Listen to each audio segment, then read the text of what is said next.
Banner-banner yang dipajang tuh, ya bukan lagi ada kiainya, mualiminnya, habibnya lagi, bukan, tapi ada nama Muhammad, ada nama Rasulullah sallallahu alaihi wasallam. Hadirlah peringatan Maulid Nabi Muhammad. Ada tulisannya nggak? Ada.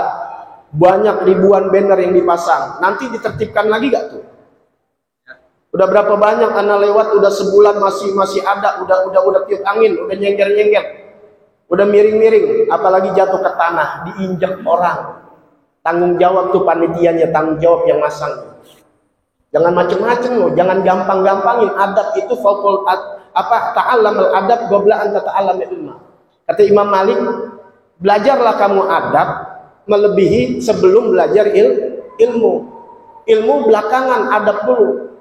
Para ulama termasuk Ibnu Mubarak, Abdullah bin Mubarak itu belajar adab lebih dahulu, kemudian sampai 30 tahun beliau belajar adab, baru belajar ilmu.